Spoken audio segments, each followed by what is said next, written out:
Gente, depois dessa jornada toda, a gente está encerrando aqui o ano, né, com esses 4 meses de alma, alma, alma, que eu deixei vocês por aqui com a alma, né? Ficou assim.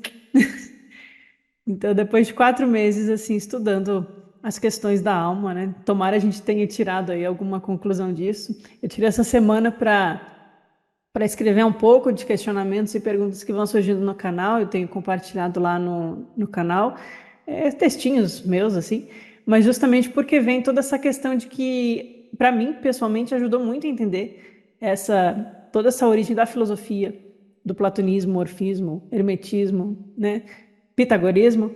Me fez muito mais sentido colocar o gnosticismo no contexto ali, dos mistérios, das iniciações, das tradições filosóficas, né? E ver como o gnosticismo está ali super, super in tune, né? Super alinhado com tudo aquilo. Mas aí eu sei que como vem muita coisa e eu fiquei devendo para vocês terminar a tabela, aí eu terminei aquela tabela colorida, que alguns de vocês adoraram. Eu só gosto de tabela. É, terminei aquela tabela com vocês e trouxe só algumas finalizações. Então, esse aqui eu mostrei para vocês que era um meme, né? Se vocês procurarem na internet gnosticismo e memes em inglês, tem uma infinitude. Tem o Yaldabaozinho, o Yaldabaoth brincando com o pai dele, tem várias piadas para quem gosta do linguajar dos memes e já tem algum entendimento de gnosticismo, dá até para tirar uma risada, né? Então eu tinha mostrado esse para vocês. E aí eu tinha mostrado esse meme para vocês justamente porque mostra a divisão, né, da alma em psíquicos, ilíacos e pneumáticos, né? E eu acho que esse tipo de brincadeira, por mais que às vezes seja tosco, né, tem uns que até não são muito legais, ajuda a gente a fixar o conteúdo também. E lembrar e começar a encontrar referências também na nossa vida cotidiana, né? O Carlos, ele falou na fala dele lá na outra terça sobre a alma e a cultura, né, no mundo contemporâneo, né? Trouxe aí vários exemplos de músicas e poemas, e é bacana a gente fazer esse exercício de encontrar como esses ensinamentos gnósticos ecoam ou fazem sentido na nossa vida e como a gente consegue trazer o que eles ensinaram para a prática, da nossa prática diária, para o nosso dia a dia, para a nossa busca, nosso discernimento mesmo, né, por aqui no nosso mundo, né? Não fica só aquela coisa mitológica, distante, complicada, né?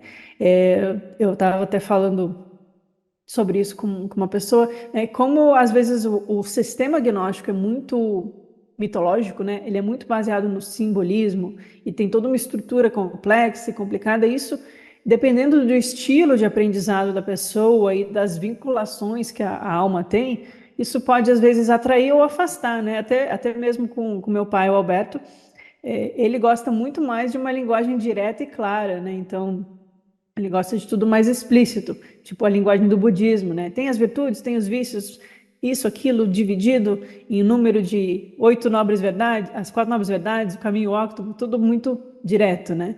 E algumas pessoas gostam mais do simbólico, eu gosto bastante do simbólico, a gente estava conversando sobre isso, porque a gente está preparando mais um livro. E os gnósticos têm muito pesado isso, né?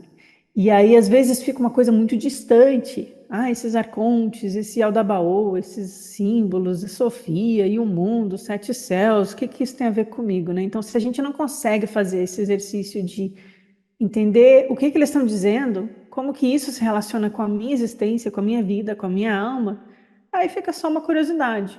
E tudo bem, porque eu sei que tem gente aqui no nosso grupo, no canal, e assiste como curiosidade. Tem gente ateia no nosso grupo, tem gente de todas as denominações que olha isso como, olha, um movimento religioso, filosófico, cultural, que é assim assado, mas ok, está distante. E tem gente que não, tem gente que se identifica, que assimila, que se aproxima da figura de Jesus, que gosta desse linguajar simbólico, né? O Jung era um desses, né?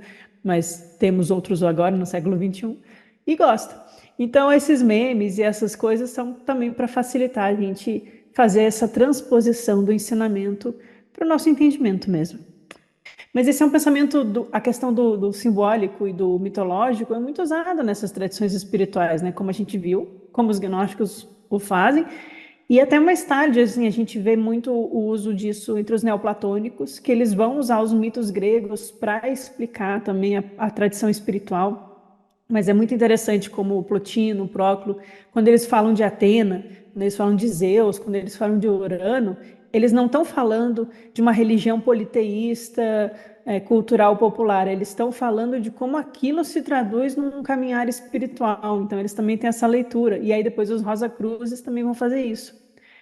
Mas, de fato, né, existem outras formas de abordagem. Em algumas tradições esotéricas, a gente falaria que seria raios de ação diferente, né? Cada pessoa tem um estilo de aprendizado, né? Então, Sim. quem gosta, quem estuda lá, eu tenho da Kriya Yoga, e aí tem os tattvas, as práticas, tudo esquematizado, com aquele monte de nome sânscrito, que eu acho lindo, mas não é a minha praia, né? E eu acho interessante a gente fazer essa autoobservação, porque eu vou ter o meu jeito e vocês têm o de vocês, e até para a gente se entender melhor agora nesses encontros, é legal a gente perceber isso na gente, né?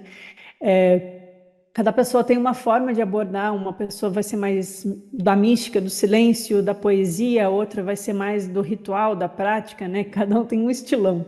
E a gente encontrar o nosso estilo também, até mesmo dentro da tradição gnóstica, porque vão ter os diversos grupos e formas de colocar, né? O ensinamento gnóstico lá da escola do Tomé vai ser de um jeito, os setianos são muito mais cheios de esqueminhas, o Valentino é um mais cristão, a gente também vai encontrando essa afinidade.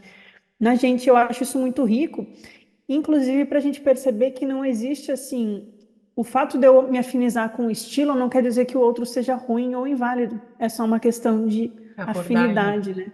E isso é um exercício de flexibilidade, de tolerância e da gente também abarcar a tradição espiritual como um todo, que eu acho que é muito como os gnósticos faziam, né? Claro, não estou idealizando os gnósticos, até porque quando a gente diz os gnósticos é um grupo gigante e heterogêneo, né? Mas me passa muita impressão quando eu leio sobre as histórias acerca dos gnósticos, que eles se adaptavam às culturas onde eles estavam. Então, o grupo gnóstico, eu nunca tratei disso aqui, mas a gente sempre joga manchete, o grupo gnóstico que vai lá para a Bretanha após a morte de Jesus, assim, eu penso, né, a sul da França, Madalena e a Bretanha, com José de Arimateia, eles vão conhecer a tradição dos druidas, dos celtas, e aí vai ter ali uma troca e uma adaptação, né? Os que vão lá para perto da Armênia e fazem a escola do Tomé, tem outro estilo, os que vão para o Egito vão lidar com o hermetismo, e aí vai surgir outro estilo. A gente fazer essa adaptação também é um exercício interessante quando a gente pensa nos gnósticos, porque a gente percebe que a gnose, esse conhecimento espiritual, ele usa roupagens diferentes, mas na visão gnóstica, ele não é diferente. Ele só está se vestindo de acordo com cada cultura, né? Então, por isso eu quis trazer algumas coisas para a gente fechar assim essas questões sobre a alma. Eu tinha ficado algumas dúvidas, né? Eu vi algumas conversas no Telegram que eu fui resgatando e organizei aqui também algumas das conversas para a gente trazer para todo mundo, porque nem todo mundo acompanha lá o ritmo do chat. Às vezes é muito calado e depois tem um dia que tem 500 mensagens no dia só, né? Vou ler aqui o comentário do Silvano, isso do símbolo carregar os significados, né, que transmite muitas ideias e o símbolo toca mais diretamente na alma, né? E a linguagem escrita e falada, ela é muito limitada, tá? Isso é o que o Silvano está dizendo.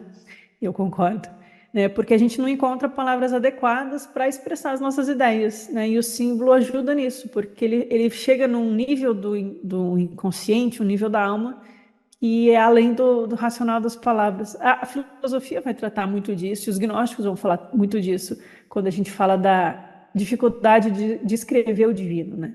Porque ele não pode ser limitado e as palavras são limitantes. A minha forma de me comunicar e os conceitos que eu carrego no meu cérebro, né? Eles estão sempre de acordo com a cultura que eu vivo, com a época que eu vivo, e a unidade divina é muito mais, né? Então, a mística, a filosofia apofática, que é o estilo dos gnósticos, do Plotino e outros, né, quando falam sobre o não ser, né, vai muito ao encontro disso, né, a questão dos limites da nossa linguagem. Então, a gente usa a linguagem para tentar esclarecer um pouco no racional, que é o que a gente tenta, mas esperando, na esperança, né, nesse sentido da esperança de que esse esclarecimento traga um pouco mais de luminosidade para a nossa consciência e toque um pouco mais fundo na alma. E aí a gente consegue ir fazendo isso se tornar mais prático na nossa vida, penso eu. Tem muito a ver com uma disciplina chamada semiótica, né? Uhum. A semiótica é um passo, é importante a beça para a gente entender os símbolos, né? Toda essa limitação tem tudo a ver com que a discussão que a semiótica levanta, né? Dos signos, né? Como se estivesse meio que complementando essa pobreza que a linguagem acaba nos limitando, né? Então, é bem legal essa coisa de não saber que não sabia, que tem, que não sei o quê, e o símbolo mostra, né? É uma linguagem bastante semiótica, assim, nesse sentido aí. Bem legal isso, né?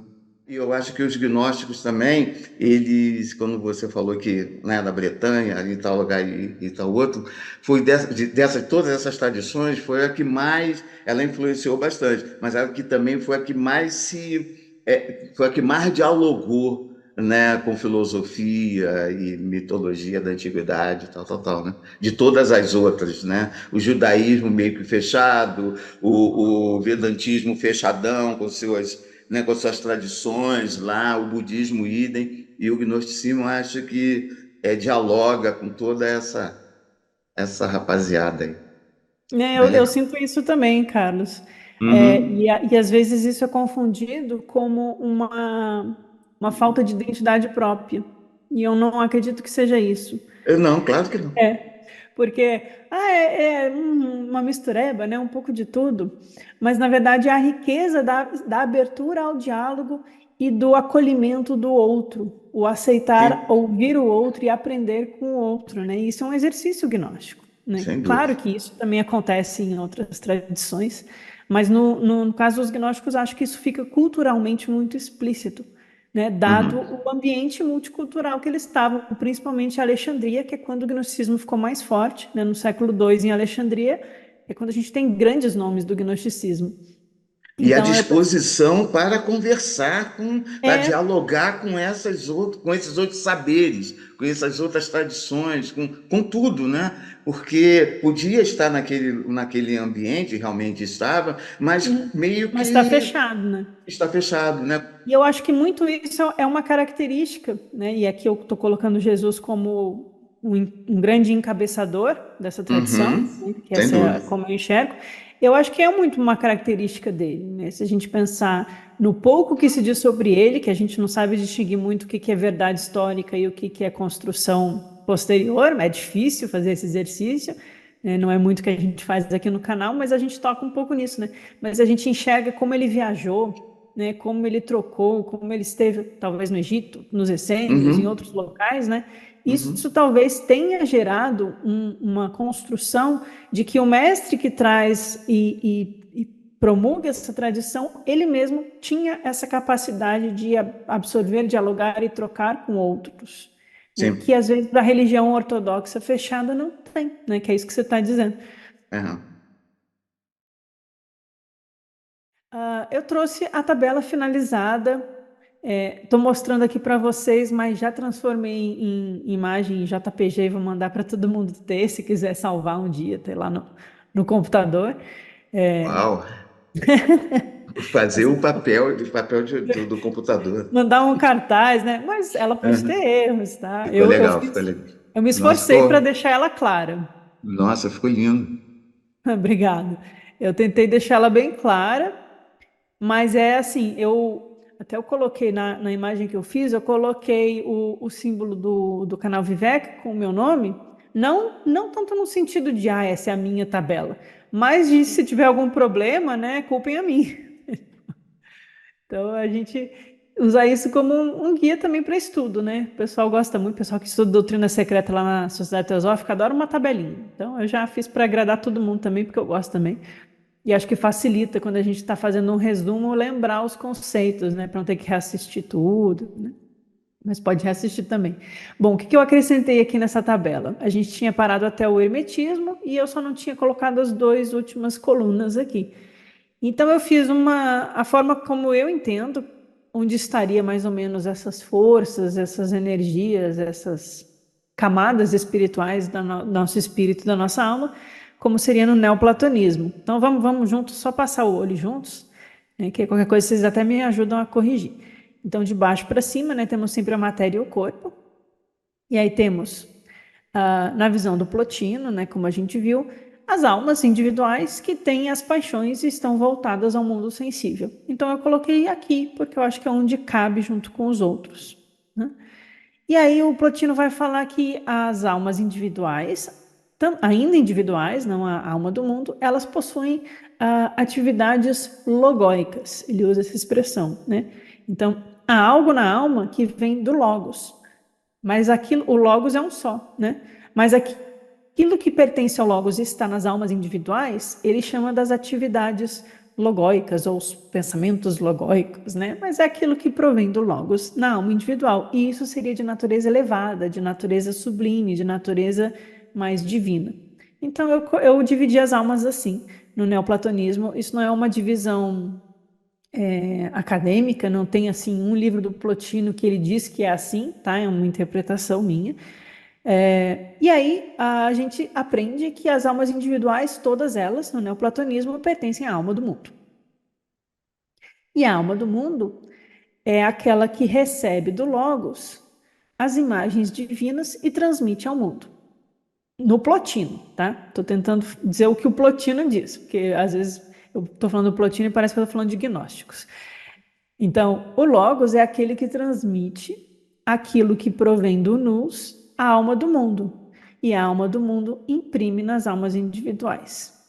Então, no neoplatonismo, a gente tem as três naturezas, que aqui ficou quatro, por isso que eu estou reforçando que esse Logos aqui é como se fosse um poder que vem do Nous, ou uma força que pertence à alma do mundo. Esse Logos, ele está um pouco fora de lugar, tá? Então, só para a gente se atentar a isso. No neoplatonismo são três realidades: o nous e a alma do mundo. São três hipóstases que o Plotino fala, três realidades divinas. A trindade plotiniana é o nous e a alma do mundo. Da alma do mundo surgem as almas individuais, elas têm uma natureza divina logóica e uma natureza sensível voltada ao mundo, à matéria e ao corpo. Então, foi assim que eu achei mais fácil para a gente entender, colocando mais ou menos em hierarquia essas forças no neoplatonismo. E para finalizar, eu fiquei em dúvida se eu fazia assim, faço uma tabela, duas tabelas gnósticas ou uma só? Porque a gente viu que tem, nos gnósticos tem os três, os psíquicos, os pneumáticos e os ilíacos, certo? E tem aquela divisão quíntupla que a gente encontra em Sofia, que tem o poder de luz, tem o destino, tem o falso espírito. Então são didáticas diferentes, né? São formas diferentes de apresentar esse conceito da divisão da alma.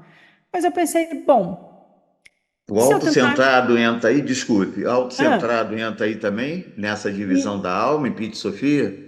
entra. O autocentrado é o demiurgo, né? Sim, sim, sim, sim. E é ele dá existência ao falso espírito. Então, o poder do autocentrado em nós é o falso espírito. Dá para fazer essa. E aí eu resolvi colocar junto, tá? Então, espero que tenha ficado didático. Mas vamos lá. Não, nos gnósticos, como ficou? Temos o corpo, e aí na parte mais inferior, mais próxima ao mundo sensível, que aqui eu chamei de princípio vital, vida, movimento, e é aos sentidos, também é ligado aos sentidos. Então, o que está mais próximo do corpo na tradição gnóstica são aqueles que são chamados de ilíacos, ilê é matéria em grego, então são os materialistas, né?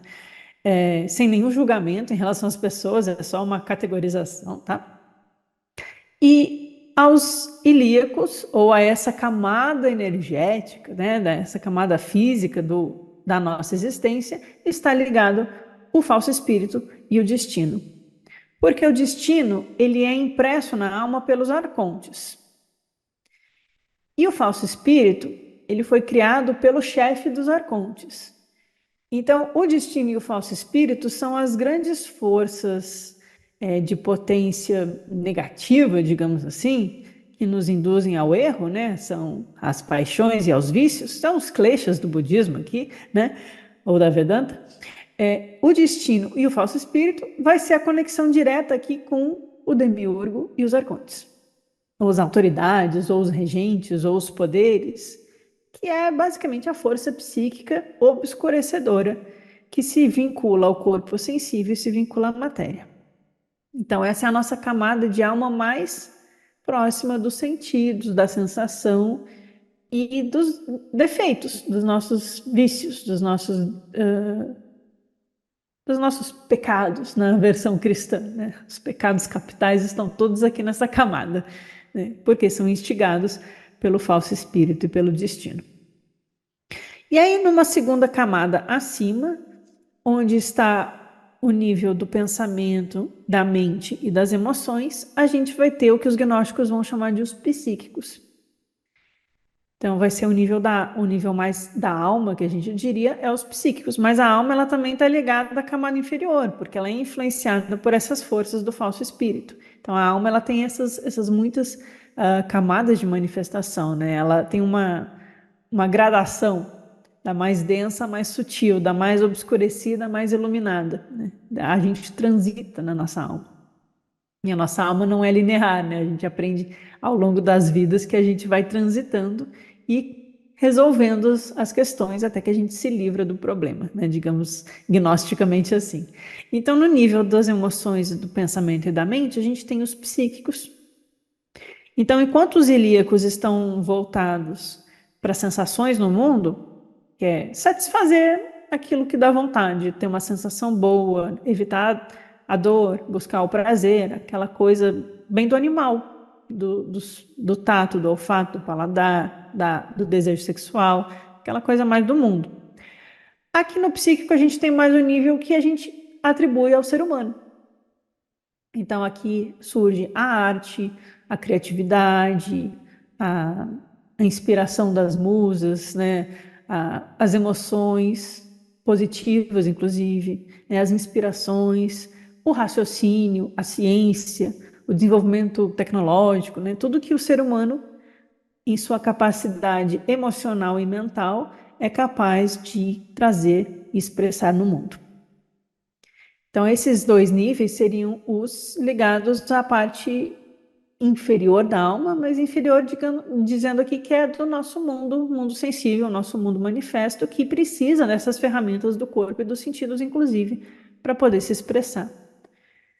E aí, no terceiro nível, temos os pneumáticos, pneuma e espírito. Lá no Evangelho de Filipe, eu gostei muito daquela passagem, por isso que eu sempre lembro dela, que é o que no Evangelho de Filipe fala dos dois vasos, o de argila, barro e o de vidro, né?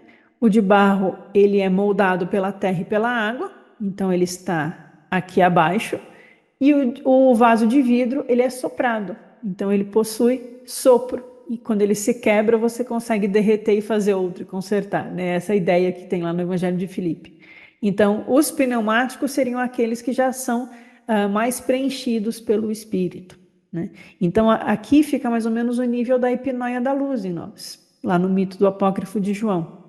A hipnoia da luz é aquela centelha de luz feminina, que é a parte da nossa alma que é intocada pelos arcontes. Ela é pura, nesse sentido, quase do sentido virginal, mas não no sentido físico disso, né? No sentido de que ela não é contaminada pelas forças dos arcontes. Ela permanece sempre ligada ao aspecto divino, ao aspecto superior, ela não é presa pelas armadilhas do mundo. Então, a hipnoia da luz, ou o espírito em nós, é aquilo que vai ter a força de fazer a ponte e elevar a nossa alma em direção ao poder de luz. Aí no Pi Sofia vai ser o quinto e o último princípio da divisão quíntupla do ser humano, o poder de luz, que aqui eu vou estar associando ao Cristo, que eu coloquei junto ao Logos, aqui nas outras tabelas aqui das outras tradições. Então a gente tem a alma tripartite de Platão aqui, ó, a razão. Tá meio diferente na ordem, né? No nível. Mas não, por favor, nunca se prendam Vou equiparar tudo igual, tá? Então, mas a gente tem os pneumáticos, os psíquicos e os ilíacos, né? Sentidos, destino, paixões, pensamento, inspiração, intuição, raciocínio e emoções. E aquilo que nos leva à intuição, à compreensão, à verdade, à sabedoria, e aí eleva a nossa alma em direção ao Logos, e portanto se vincula ao poder de luz, que é a centelha crística presente em nós. Então, toda essa parte aqui em amarelo é aquilo que está conectado ao ser humano. E aqui a parte em branco, no caso dos gnósticos, eu pus o 1 e a Barbelô juntos, porque o 1 é inefável, mas ele manifesta-se como Barbelô no seu primeiro pensamento, né? É aquilo que a gente chamaria popularmente de Deus na tradição cristã, né? O Deus oculto e o Deus manifesto, né? O 1 e a Barbelô. Daqui vem a luz, daqui vem o Logos, daqui vem o Cristo. E isso que se conecta ao ser humano em nós. E é todos nós. Então, todos nós possuiríamos essas forças em nós. E o que nos torna diferentes é o quanto de luz a gente permite que brilhe em nossa alma. O quanto está escondido e obscurecida e o quanto a gente está alimentando uma força ou outra. O quanto a gente está dando oportunidade para os arcontes fazerem da nossa mente um parque de diversões, ou o quanto a gente está acalmando essas forças e se voltando com sabedoria e consciência em direção à virtude e à autoconsciência. Então, e aí isso faz a gente subir a escada de Jacó, né? A gente vai dos psíquicos para os pneumáticos ou dos psíquicos para o nível mais animalizado. E aí a nossa vida vira um sofrimento sem fim, ainda que, assim que eu interpreto pelo menos, ainda que a gente tenha prazeres, né?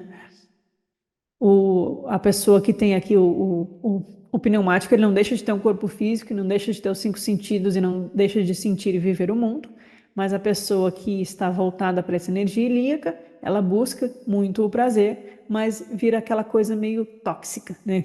Hoje em dia todo mundo fala dos tóxicos, então vira aquela coisa meio demasiada, exagerada, que faz mal, né? Em vez de comer lá uma frutinha, come um quilo de suspiro e depois passa mal porque comeu açúcar demais, né? É o exagero a questão, né? Se eu pensar dessa maneira, e juntando com aquilo que você falou, eu acho que esses três níveis, né, de almas, esses três, quatro níveis, eu acho que eles estão sempre assim,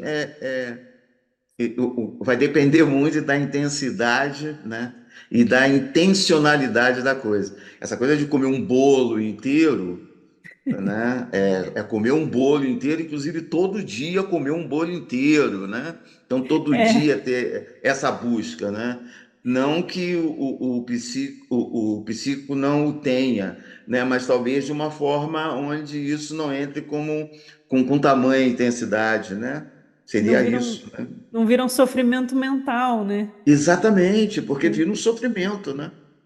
Eu acho que é justamente isso, Carlos, é a gente entender como isso vai agindo no nosso corpo e na nossa psique, né?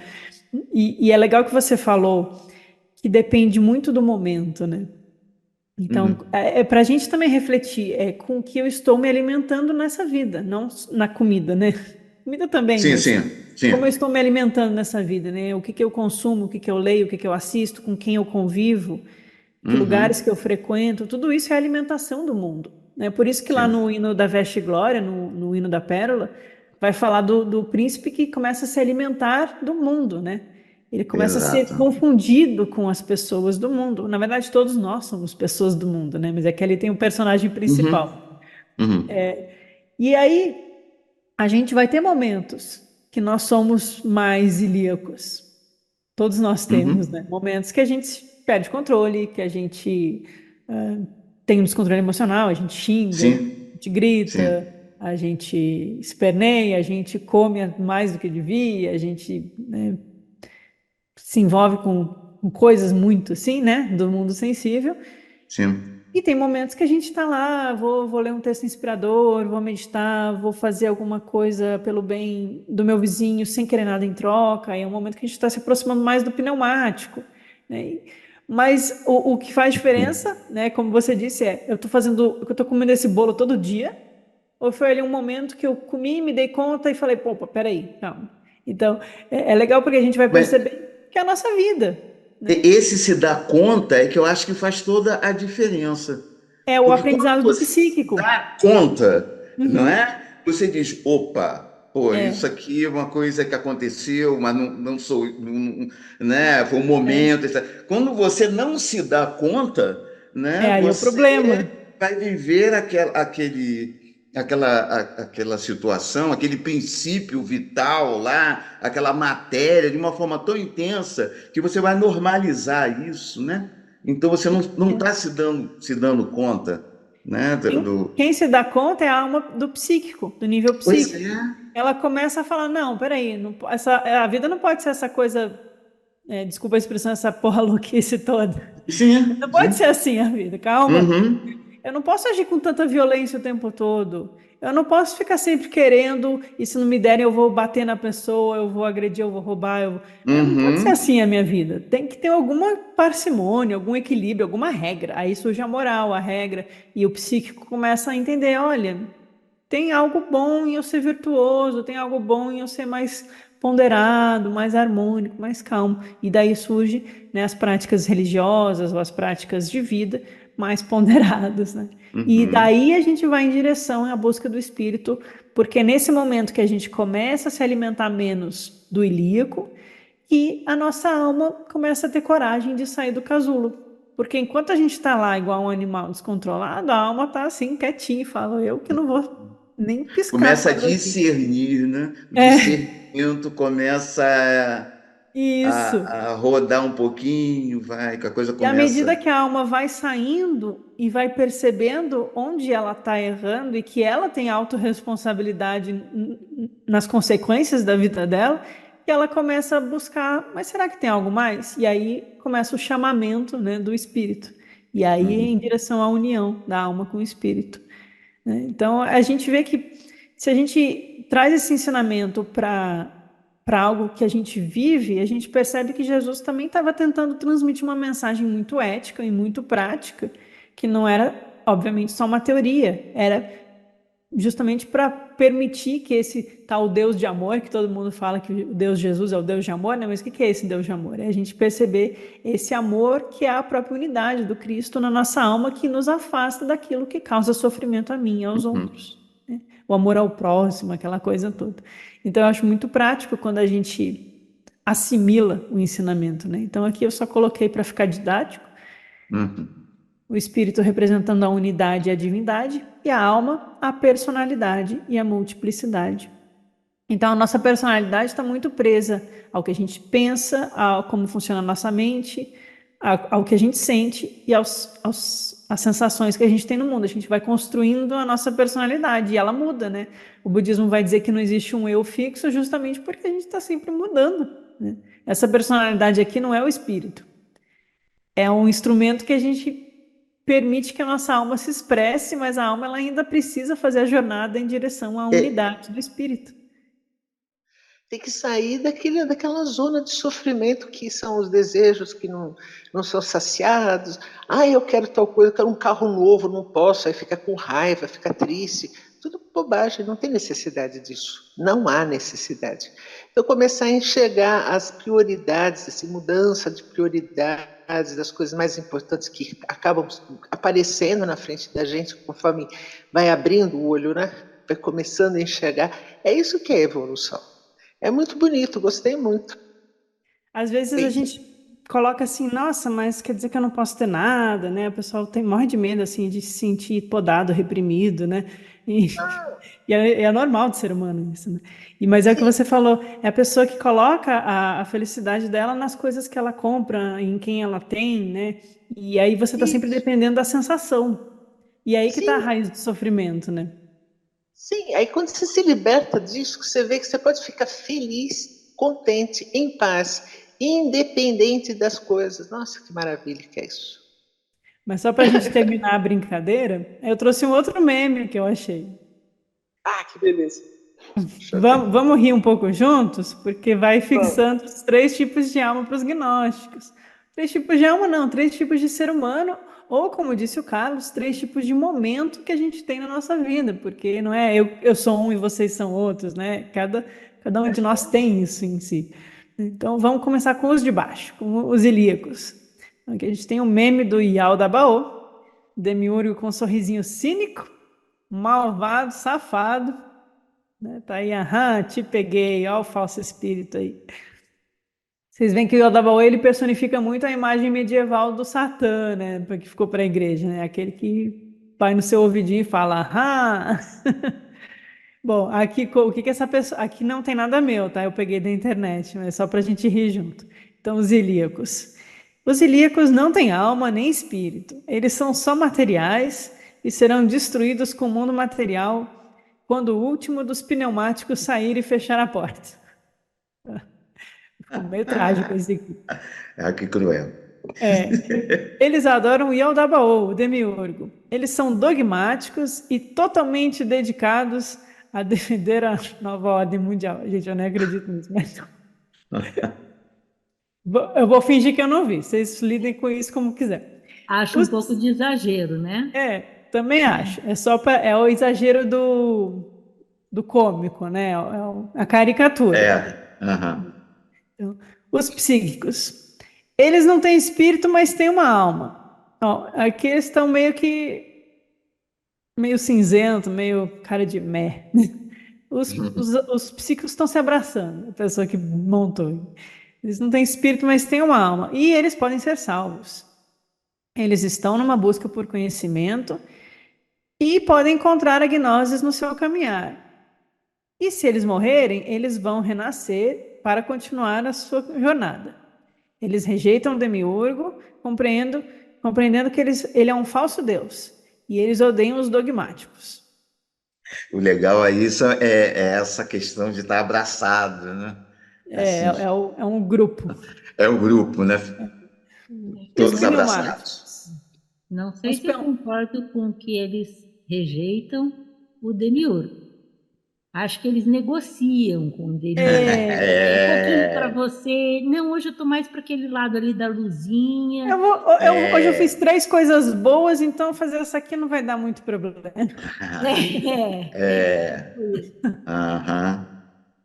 Bom, e os pneumáticos? Eles alcançaram o conhecimento da gnose e têm alma e espírito.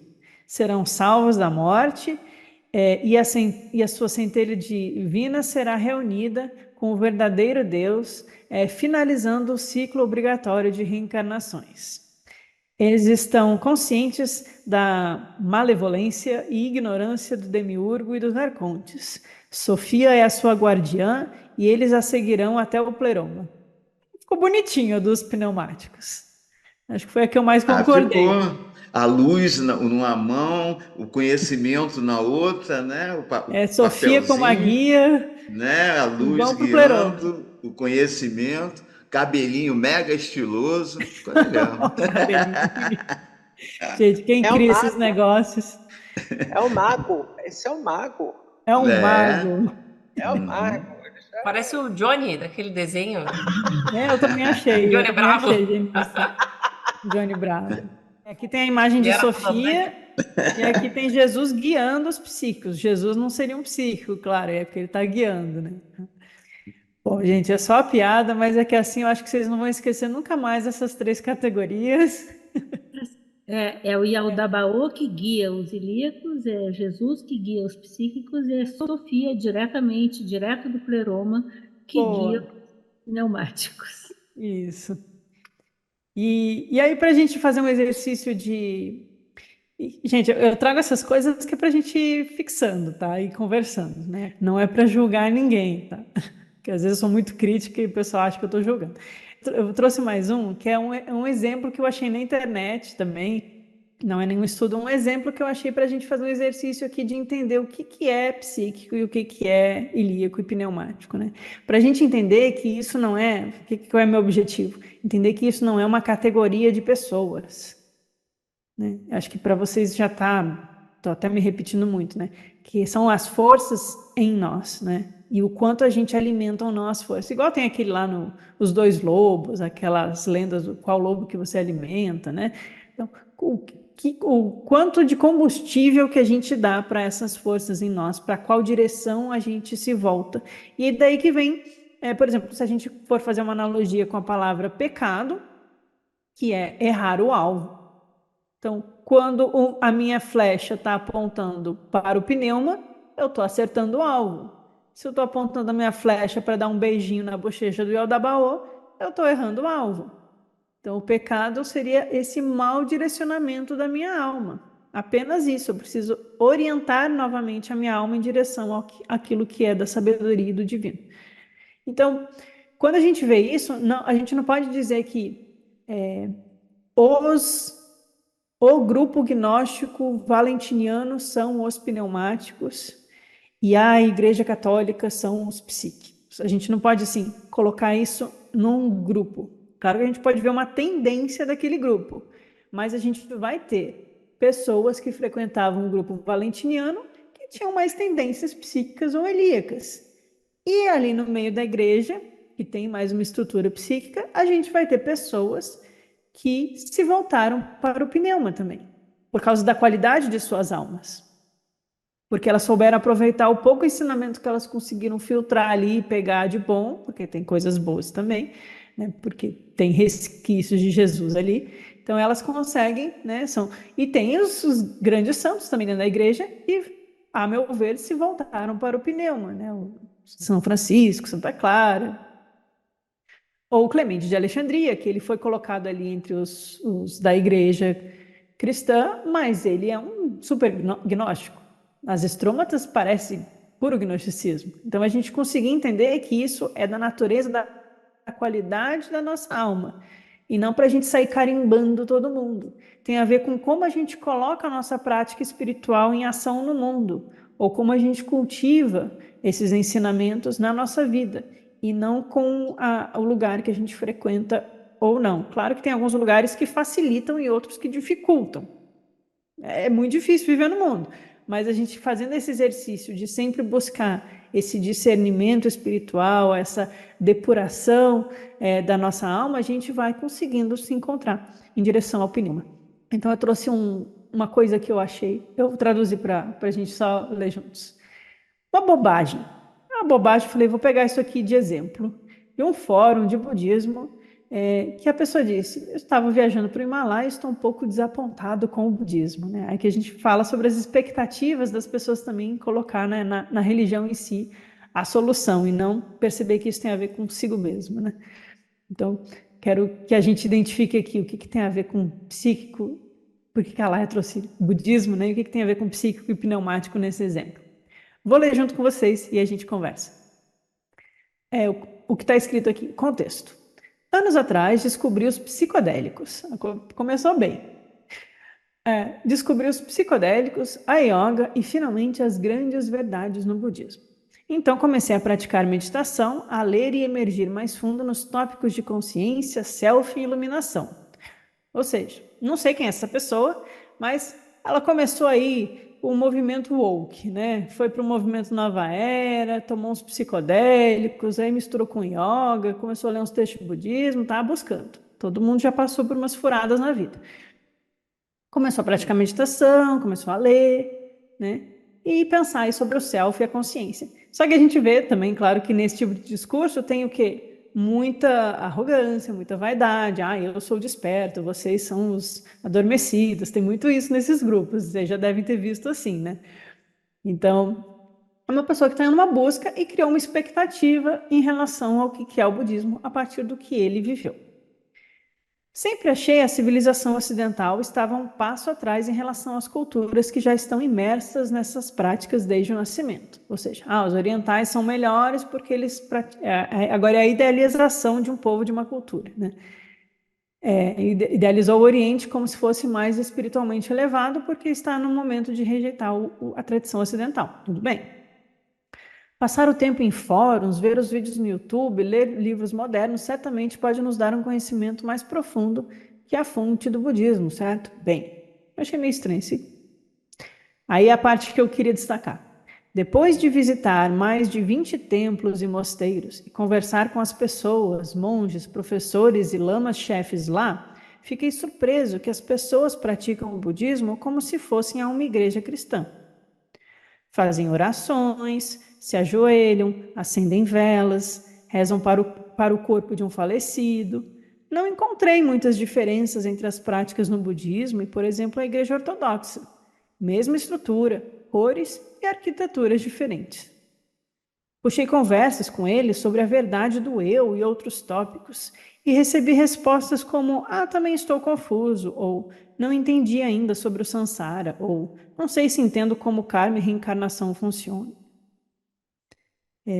Então, o que essa pessoa está trazendo aqui? Que ele foi atrás de uma idealização, né, para o Oriente, achando que lá ele ia encontrar só os pneumáticos. E ele encontrou um sistema religioso, igual a uma igreja, onde você ajoelha, acende vela, faz oração, tem o número certo de orações que você tem que fazer, tem a regra, tem o abade, tem o monge, tem a relação com os mortos, tem tudo que tem numa igreja. Tem o dízimo, tem o fanatismo, não é porque é budista ou vedantino, não sei o quê, sempre tem, porque é da natureza humana. Quando vai se estruturando numa coisa, é capaz de dar ruim. Ou dá sim, né? Acontece isso. Então tem toda uma expectativa. É muito mais forte do que a gente imagina. Isso, então. O Yodabaô, ele não diz respeito só aos cristãos e aos gnósticos, ele diz respeito a como os gnósticos entendiam essa força no mundo. Ela vai se expressar de outras formas em outras culturas, mas a ideia dessa força é essa, né? É de obscurecer a nossa mente, de fazer a gente ficar preso nos ritos, achando que o rito sozinho vai nos libertar, ou que a gente vai ter poder dentro daquela hierarquia, daquele grupo, daquela igreja, daquele templo, né? Então, o que eu quis trazer aqui o exemplo do budismo para dizer, olha, não é porque a gente está na tradição cristã que isso só tem nas igrejas, ou onde é que a gente acha que tem, né? Tem em tudo, porque é da natureza da religiosidade humana. O que ele está descrevendo aqui? Ele está descrevendo os psíquicos, que tem uma religiosidade, tem uma prática, tem as rezas, tem as velas, então eles colocam as comidas na frente do altar, aí faz as rezas e tal. Isso tem em diversas religiões. Isso é da prática daquilo que os gnósticos chamariam dos psíquicos. Isso não faz com que essas pessoas, por parecerem mais religiosas ou não, sejam de fato pneumáticas, né? Porque se tornar pneumático é uma condição que a gente tem que encontrar dentro de nós mesmos. Então, esse exemplo aqui do jovem iludido, ele está dizendo que esses monges que vivem no mosteiro, eles também estão confusos, eles também não sabem se eles entenderam direito ainda sobre o samsara, se eles realmente entenderam esse negócio de karma e reencarnação, eles estão lá fazendo o que eles podem, cada um dentro de sua alimentação, do seu ritmo, da sua caminhada, né? Então, para a gente, não idealizar a aparência externa de grupos ou pessoas, né? E também perceber que todo mundo está num caminhar, todo mundo está nessa jornada, e que não é a religião que aquela pessoa se denomina em si que vai dizer se ela é pneumática ou psíquica, mas o que ela está fazendo com aquele ensinamento, como que ela está pondo em prática, né? Então, da mesma forma, nós, se a gente está tentando ficar menos confuso sobre isso, se a gente está tentando entender sobre a verdade do eu e da realidade e do Cristo, né? A gente pode estar num caminho para essas verdades pneumáticas, mesmo que a gente não esteja vinculado a nenhuma instituição formalmente. Ou a gente até pode estar e está fazendo bom uso disso ou não. Entendem o que eu quero dizer? Mostrar que isso de psíquico, ilíaco e pneumático é mais em relação à nossa atitude de vida e como a gente trabalha isso na nossa mente, esse ensinamento, do que a nossa carteirinha, o nosso broche, nossa vinculação formal. É sobre nós e a nossa alma. Não é sobre a nossa máscara da personalidade no mundo. É muita idealização, realmente, né? As pessoas têm, assim, aquela coisa de eu vou para a Índia, vai chegar lá, vai encontrar todo mundo, assim, sabe? Num nível de espiritualidade, num lugar que não tem. Eu acho que tem muito esse estereótipo Religião é isso, em qualquer lugar do mundo é isso. São templos, são práticas, são cantos. Em qualquer lugar você vai encontrar isso. Se você for numa tribo, não é? Na Amazônia, vai ter o ritual para o Deus, para os ancestrais, seja o que for. Isso tudo é igreja, isso tudo é religião, gente. Tanto faz na Índia como no Vaticano. E da mesma forma, vão ter bons rituais que fazem sentido dentro de um ensinamento e vão ter superstições, vão ter Com perdas de certeza, tempo. né? Com Então, é certeza. a gente encontrar o templo dentro de nós.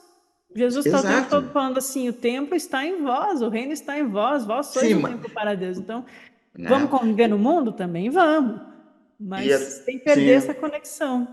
Eu quis trazer esses exemplos justamente para a gente também tomar cuidado para não pegar esse conhecimento gnóstico das partes da alma para sair apontando o dedo para os outros.